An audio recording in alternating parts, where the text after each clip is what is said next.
Good morning, Dato Aliyah. Good morning, Alex. Thank you so much for allowing us to have this Sembang Perihati. Pleasure's all mine. Right? So, very, very privileged that you have been heading, after 22 years of heading non-profit organization and juggling many initiatives, training, speaking, and advocating many noble causes in Malaysia. And you have left, Yes, right? that's That right. part. Tell us a little bit about that. Well, 22 years, firstly, is a very long time, but no regrets. No regrets working for 22 years in a non-profit. In fact, I was in non-profit even before that 22 years. So I think in total about 25 years but who's counting, right? I decided to leave actually because I wanted to pursue my PhD. Specifically, the MCO, the PKP, the lockdown. Yeah. In your perspective, what do you think are we going through and what do we need, especially in these times of crisis? But I think looking back, firstly, as soon as people were caught off guard, I think it took about 3 weeks to a month for people to realize and start getting worried of everything and anything that's around them. Family, status, economy, job, if they're looking for a new job, payments, debts, purchases, marriage, weddings. Everything was, everything was a question mark. Lots of people came on board. I was one of them who were called on board to assist and talk to strangers, to companies, to individuals, to people. We just wanted to come out there and tell everyone, look, there are lots of ways to handle this. No one knows what's the best way. We really don't know, but let's try and have some empathy at this point of time. Come out and help somebody and see what we can do to ease whatever burden they were carrying at that point of time. Maybe not financially, but if they needed someone to talk to, yes. If they needed a new door to be opened, yes. If they were small Malaysian businesses, we knew of people who were looking to assist small businesses. So that was like a platform that we held on, like a bridge for people to gap at that point of time. I think not just me, but lots and lots of people did a fantastic job with that, helping lots of Malaysians. And kudos and bravo to lots of people out there. You used the word empathy, right? Yes. What would you say about empathy and leadership in times like this? Very crucial, very needed, simply because I think what's going on, if we look at from I don't even want to go global perspective, right? We're talking about Malaysia here, and you look at the economy. And sadly, some people are, although doing very well throughout these few months, they're still taking advantage of employees. Okay. Right? And then again, there are lots of also other businesses which are affected.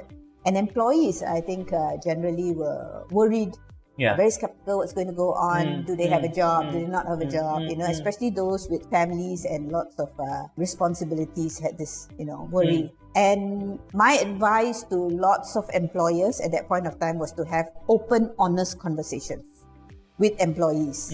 Because the ball was not in an employee's court. It still isn't. It's in an employer's court. It's the responsibility of the employer at this moment to think of all the years prior to this, of every single day prior to this RMCO, MCO, COVID-19, how these employees actually stood by them and made them what they are today. How big the company is actually came from the employees' struggle, right? And sacrifices. So it's about time that they were honest and they be honest with the employees and tell them, look, this is what's going on. This is how we're going to pivot. This is how we're going to move. I'm sorry to say we may have to take a pay cut, rather than keep numb. Leaders and employers and business owners, they have a responsibility to make money, to generate revenue, right? Definitely. How do they balance, taking care of people and driving businesses? To me, it's simple. I think all these years, when you talk about making money, you're talking about business. I don't think we can run away from the fact that every businessman, every company owner wants to make money, and that's, the fundamental sense of wanting to do business. And exactly, to be in business, right? But it's understanding the situation now and being able to say, it's okay if from 80 million, I'm going to do 40 million. From 8 million, I'm going to do 4 million. Or even from 800,000 to 400,000. Because like I asked, where did the 800,000 or 8 million come from previously? Right? So naturally, to me, I think it's okay to take this loss at this point of time.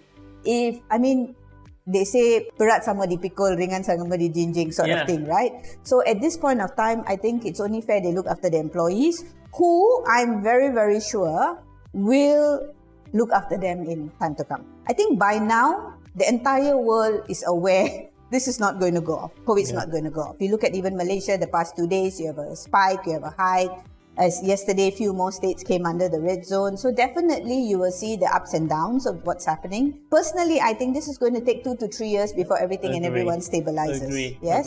So it's not as soon as somebody say, oh, when the vaccine is out, everything is... But the vaccine, needs to be tested, trial, takes time and things like that. And not everyone's going to get the vaccine throughout the entire world. But where is your comfort coming from? I always see a smile while you say 2 to 3 years. It's not an anxiety on your face, right? Yeah. What do you have in your mind that doesn't... The question is, what can you do about it? Okay.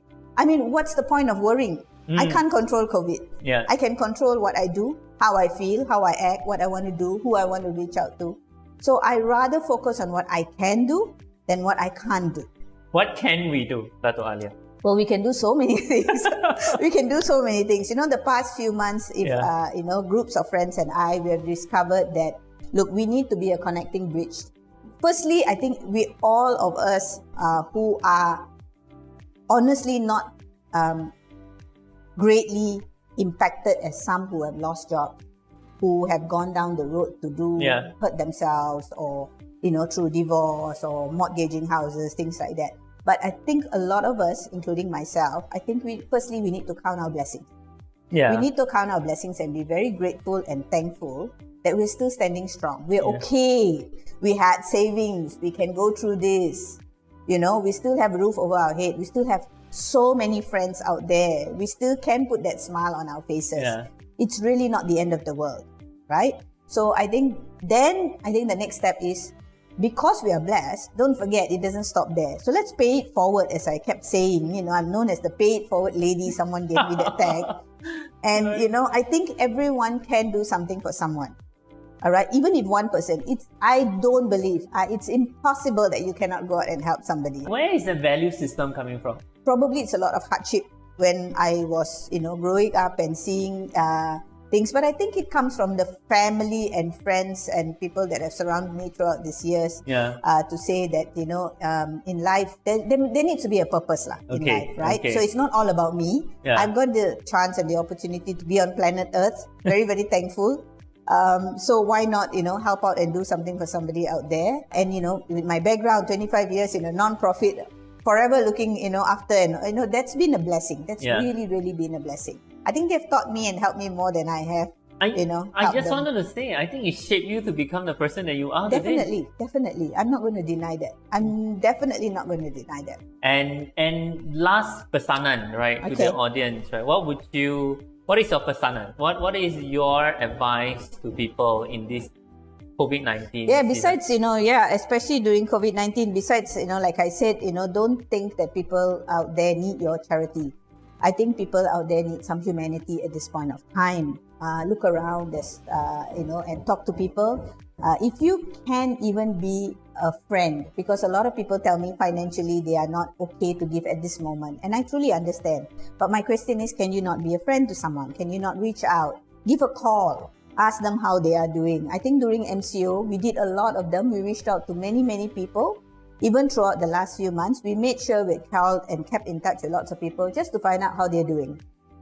From there, we got stories and we said, oh, okay, this people is doing fine. Oh, there's a family there that needs help, And there were lots of people also wanting to give help, but did not know how to do, did not know where the channels were, did not know if they could trust, who to trust to be that middle person to help them to hand out. So I'm glad that I was one of them, that I could be that middle person, that bridge that between you can give and you need. And wonderful. So we need more of you. I'm sure there are lots out there. We just need to. Let's gather everybody together. Yes, right? Yes, we should. We could easily. Yeah, definitely. Yeah. With that, thank you so much, Dato Aliyah. Really, really enjoy and really earnestly thank you. That you have such a big heart, and I think my own personal message is for people, all Malaysians, to embrace this free hearted empathy. Thank you. Thanks, Alex. All right.